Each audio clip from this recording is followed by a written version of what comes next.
Mysticism of William Blake. In simple words, mysticism is the apprehension of divine realities. It involves revelation, which leads to the immediate awareness of God's presence. It is through intuition that a mystic enters into a state of contemplation. In that state, the mysteries of the universe are revealed to him. Similarly, a romantic poet also undergoes mystical experiences and then expresses his experiences through his poetry.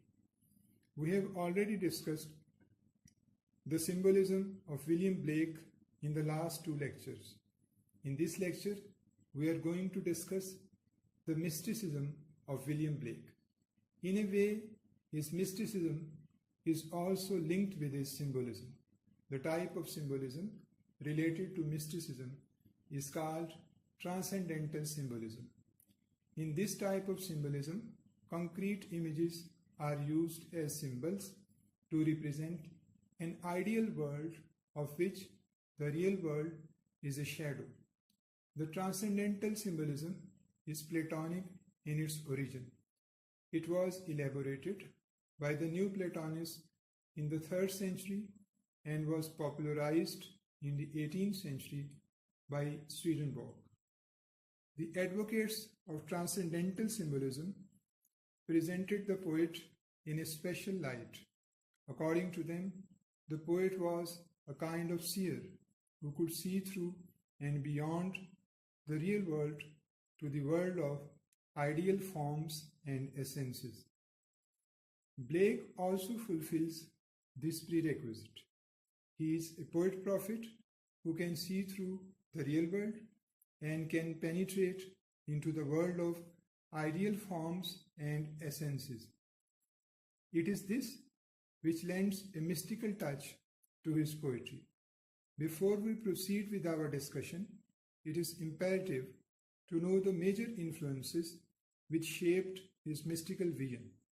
First of all, we will discuss the fundamental postulates of Neoplatonic philosophy. According to Neoplatonic philosophy, reality comprises several spheres of being. The one is the center of goodness, and intellect and soul are its emanations or projections. The spheres further from the center are dependent on those nearer, as an image is dependent on its archetype. The outermost sphere is that of material things, because matter is furthest from goodness. The one is unknowable. An indescribable mystical union with it is possible, but rare. Such union is the aim of man's existence. Poets also aspire to attain that mystical union through their poetry. The same is true of William Blake, whose poetry is marked by mysticism. Now, a brief analysis of some important aspects of his mystic approach. Let us begin with his poem, Auguries of Innocence. At the very start of the poem, he urges the reader to pass from the world of appearances to the world of essences, to see a world in a grain of sand and a heaven in a wild flower, hold infinity in the palm of your hand and eternity in an hour.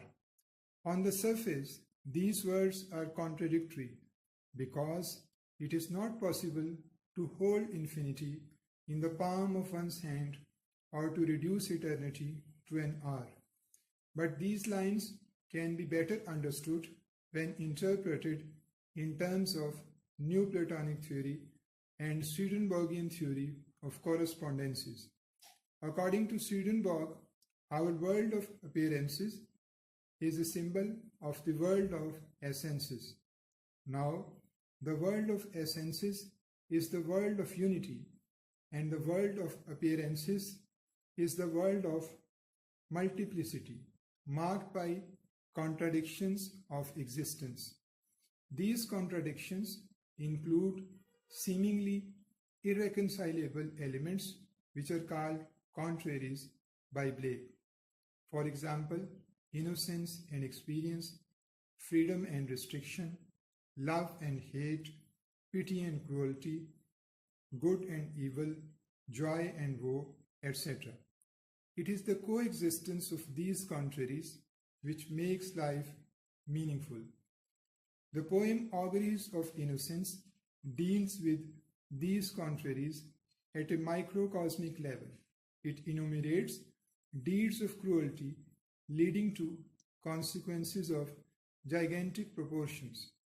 Every deed of cruelty perpetrated in this world leads to grave consequences in the next world. It refers back to our earlier assertion that there is a relationship between our world of mundane realities and the high transcendental world of essences. Coming back to the poem, different creatures mentioned in the poem are subjected to torture. The list of these cruelly treated creatures starts with a caged robin redbreast, which shows suppression of natural impulses. Similarly, starving dog, a misused horse, a hunted hare, a cock with clipped wings, and misused lamb all symbolize repression and cruelty. The bat flying at sunset and the owl making unpleasant noise at night are suggestive of evil. Yet an intangible bond knit them all in a brotherly relationship. So, beneath the apparent diversity or contradictory nature of things exists an all-embracing unity, a principle of oneness.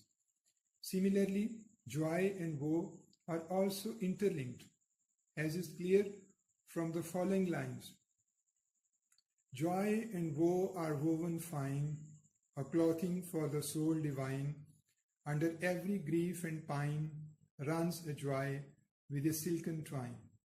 Similarly, about the apparently different circumstances of different people, Blake says, some are born to sweet delight, some are born to endless night. And about the deceptive nature of the phenomenal world, he says, we are led to believe a lie when we see not through the eye. These lines suggest that empirical approach obstructs true visionary understanding of reality. Empiricism claims that all knowledge is derived from experience and no knowledge is innate. However, Blake does not recommend intuition at the expense of the knowledge gained through the senses. So right through the poem, he talks about this world and next world. Sense-perceived world of multiplicity and intelligible world of unity are fused together. Creatures of different types are linked with one another because they all are linked with a central unity. Good and evil are also interlinked because both are somehow related to the central one. Now we shall discuss some important ideas which Blake borrowed from Bayman. First, freedom. The ultimate nature of all things is unboundedness or freedom.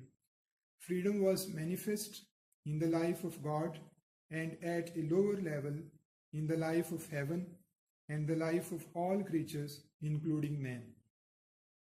So when Blake says in the marriage of heaven and hell, the lust of goat is the bounty of God, the nakedness of woman is the work of God, he points to the freedom of God, which is unbounded in nature.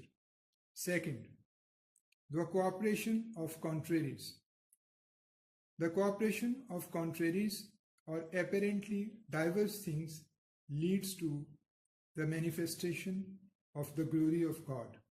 In the marriage of heaven and hell, Blake says, without contraries is no progression. In the same work, he talks about the lineaments of gratified desire that he finds in a whore instead of a wife. Third, The creation of the material world. The creation of the material world came about through a fall from the eternal.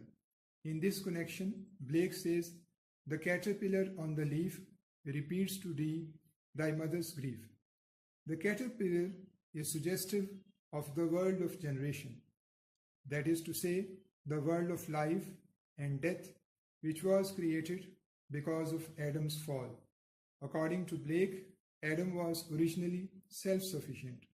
The division into male and female sexes took place because of Adam's fall.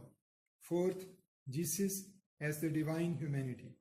This idea is related to the doctrine of incarnation, which means the union of divinity with humanity in Jesus Christ.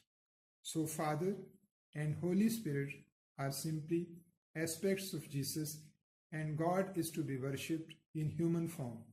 At the end of Auguries of Innocence, Blake says, God appears and God is light to those poor souls who dwell in the night.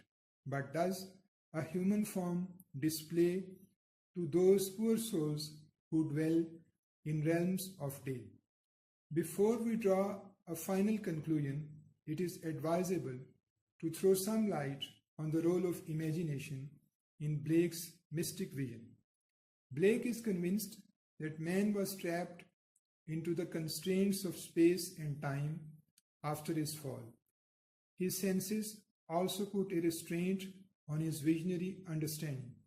So it is the imagination which can release him from the spatial and temporal constraints. That is why Blake dismisses senses as an inadequate source of knowledge.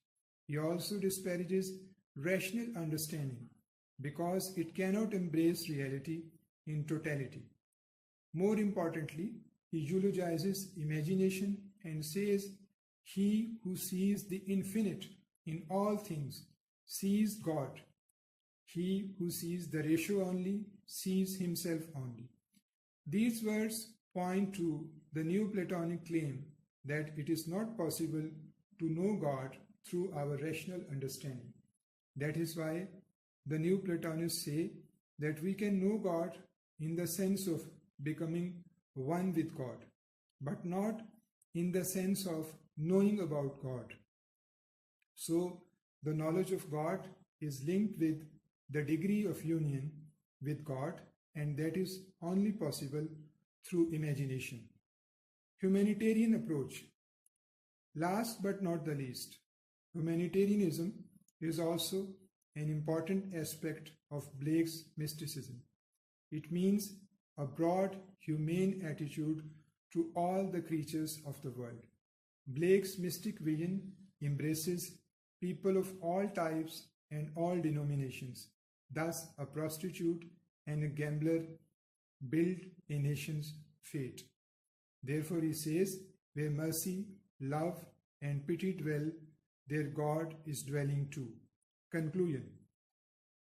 The mysticism of William Blake is related to Transcendental Symbolism, which is in turn linked with the Neoplatonic theory. This theory implies that reality is one, and the source of all being is the one, the divine unity. All the other phenomena are the emanations of that divine unity. Therefore, this world of ours is also linked with the spiritual world. So every deed done in this world has its metaphysical implications. It is therefore incumbent upon man to rise above petty considerations and serve humanity. Only then can he fulfill the purpose of his existence. Thank you.